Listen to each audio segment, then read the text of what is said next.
Hello everyone, welcome back to the Dr. Wayne Dyer 10 Principles of Manifestation, Living the Life You Always Have Wanted to Live. Here we are with Principle 3 in this series, which is a pretty fun series, and I'm having fun with it. I know you guys are enjoying it, so let's kind of dive into our third principle here. So, the third principle is no justified resentments, okay? Now, this one he goes very in depth in and tells a very nice story at the very end of it. So I'm going to cover kind of all of that and just kind of really get into what this means. So he says there are no justified resentments. And he starts off talking about how he once worked with a group of drug addicts and alcoholics and has a sign in the room that says there are no justified resentments. No matter who you're going to blame that says you've got, like, to this point of, using this amount of drugs or this amount of alcohol that's really harmful for you, that's ruined your life, that's caused you to steal, whatever, all that kind of stuff. And he's saying, okay, understand that there are no justified resentments. You can't resent anyone for this. Take responsibility for this being all on you, whether it was your friend who started you in it, your family who drove you into it, whatever the case, except that this entirely is your responsibility. And this is a huge principle I've talked about in my Dr. Wayne Dyer 101 Ways to Transform Your Life series, because he covers so much about blame. And this is really what this principle is kind of getting at here, is that you can't blame anybody else for things in your life. And he describes it based on the show Who Wants to Be a Millionaire? Slumdog Millionaire, that kind of, content, as we all know, probably seen that movie, going to the fact that there's this game show, Who Wants to Be a Millionaire, and he's talking about how there's a South African version, Australian version, every single country seems to have their own version of this show, basically, where it's the, specific version is a little bit unique to each region, but he's saying, okay, there are these two levels in this show, the $1,000 level and the $32,000 level. These levels where you're surely walking away for something, even if you're not necessarily walking away with $1 million. So at the $1,000 level, in his metaphor here, as he's describing it, the $1,000 level is to get rid of blame in your life. Now, he doesn't mean get rid of blame on terms of responsibility onto other people. He's saying, okay, anything that's happening in your life, don't blame that on other people, okay? Because here's how this goes. A lot of people are blaming things in their life that they're actually responsible for onto other people. They're saying, oh, it's my mom's fault because she was always so negative to me. It's my father's fault because he never supported me. It's whoever's fault because of this, this, and this.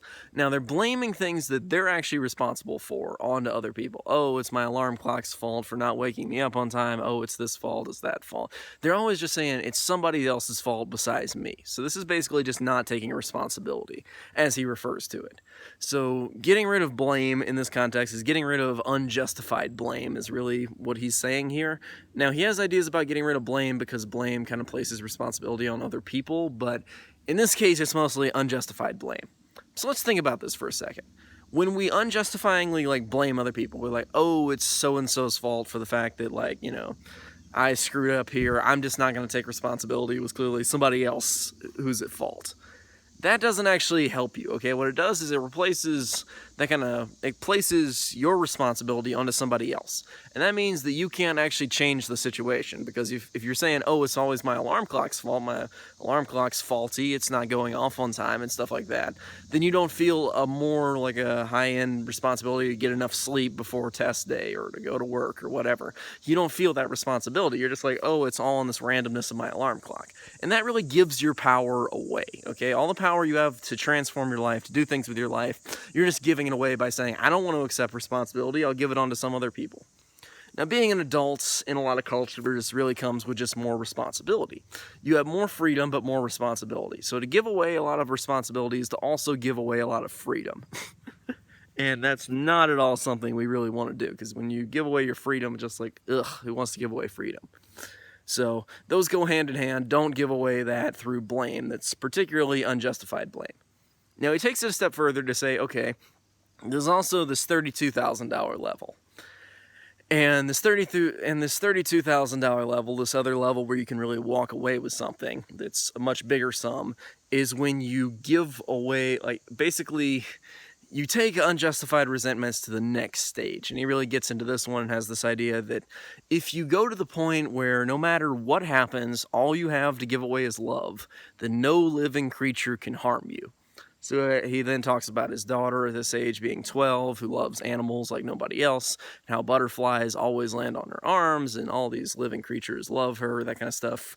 Believe what you want to about that one, but if we just want to talk about psychology, about people, about the philosophy, about like the scientific principles in this one, we can say that what it's really saying is that no matter if you're squeezed by anybody's angry at you, upset at you, even if they are to blame, even if they're abusing you, if they're like verbally abusing you, physically abusing you, get away from those situations as best you can, obviously.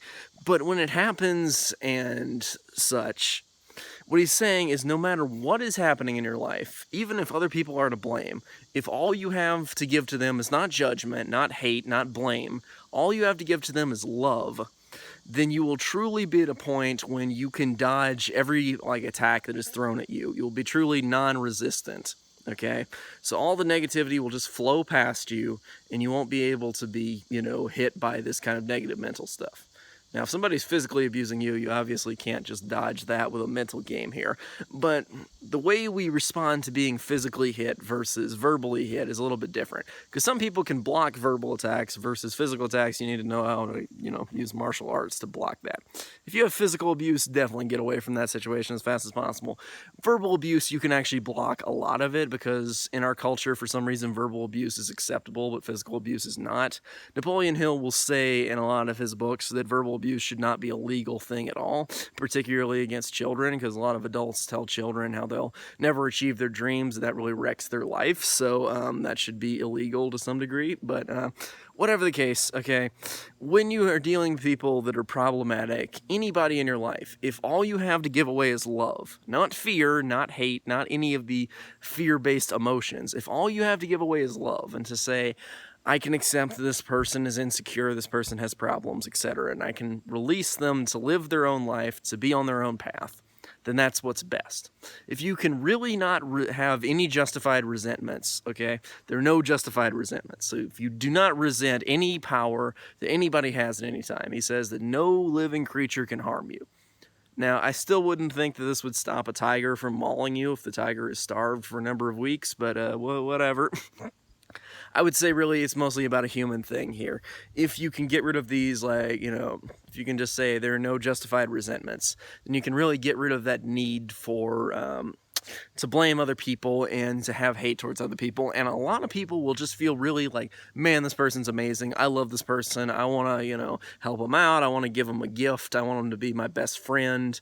I want to give them investment opportunities. Whatever the case, they're going to say, I really want this person around because they have no justified resentments. They say, that's unacceptable. I'm just going to be loving towards everybody. Love thy neighbor as thyself, treat thy neighbor as thyself, that kind of stuff of just, we can all just have only love to give away. And this is a practice of trying to give more people love and trying when we normally want to argue to not argue, to try to instead give love. It's not always easy, but down the path, this is a really important skill, one of the most important. So whenever we are squeezed, let's try to only have love to give away.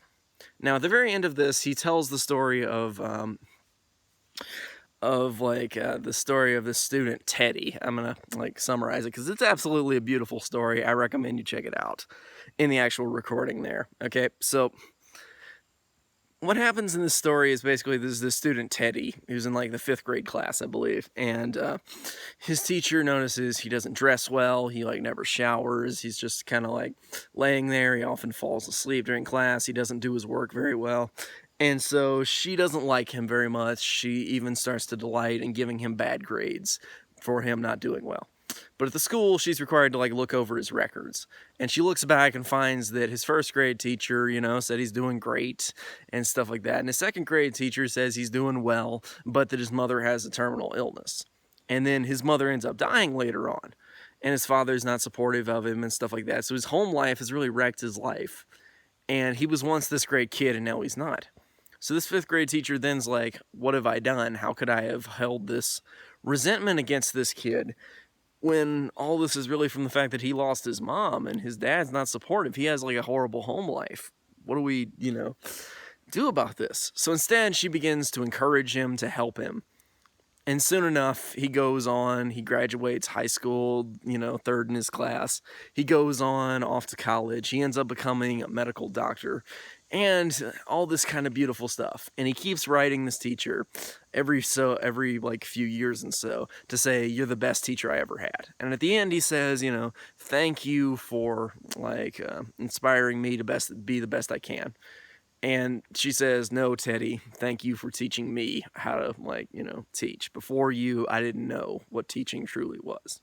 It's an absolutely beautiful story, and it really shows that you shouldn't hold resentment against a lot of people, even if they're bad students in your class and stuff, because everybody has their own story. People are not naturally evil. People think they're doing the best thing they can, because often they are. A lot of people are damaged. A lot of people have had bad pasts. A lot of people have had bad experiences that have made them who they are. So what we should be is supportive around people, not judging. We have this natural standard of needing to judge people against this perfect idea of who we think they should be in our universe. But instead, let's accept that everybody lives in their own kind of space. Everybody has their own egoic, like, notions of the world. And everybody's got their own story. So let's let go of our own story as best we can to try to help other people. And in turn, this will get our subconscious mind to want to help us, and other people to want to help us as well. When we give love to the world, we receive a massive amount of love. When we give hate, we receive a massive amount of hate. When we give fear, we get more fear, all that kind of stuff. All the fear-based emotions only bring us turmoil, and all the loving emotions only bring us more love. So let's be loving, and let's not have justified resentments. That's about it for this principle. Here we are. That's the third principle in this series. Absolutely wonderful series. This one can get you a lot of progress. I think this was really useful to me just to talk about it. I hope you guys enjoyed it as much as I did. I will see you guys next time with part 4 of this series, so stay tuned and I'll see you then.